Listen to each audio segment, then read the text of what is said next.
తూర్పుగోదావరి జిల్లా భారతీయ జనతా పార్టీ జిల్లా అధ్యక్షులుగా నియామకం అయిన తర్వాత నిడదవోలు నియోజకవర్గానికి రావడం జరిగింది.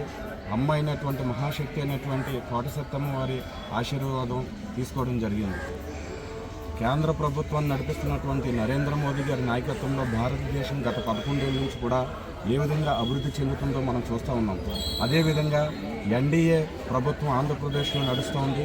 చంద్రబాబు నాయుడు గారు, అదేవిధంగా పవన్ కళ్యాణ్ గారు, రాష్ట్రంలో అధ్యక్షురాలైనటువంటి పురంధరేశ్వరి మేడం, వీరి ముగ్గురి యొక్క త్రయం, ఏదైతే త్రయం అంటామో ఆ త్రయం ఆధ్వర్యంలో మన ఆంధ్రప్రదేశ్ సంపూర్ణ అభివృద్ధి సాధ్యం చెప్పి ఈ సందర్భంగా తెలియజేస్తున్నాను. అదేవిధంగా చాలా సంతోషం, మన నిడదవోలు నియోజకవర్గం నుంచి మన దుర్గేష్ గారు మంత్రిగా కూడా ఎన్నికవడం మనం చూసాము, ఆయన నియమించడం చూసాము. నిజంగా పర్యాటక సాంస్కృతిక శాఖని ఆయనకి అప్పచెప్పడం జరిగింది. చాలా సమర్థవంతంగా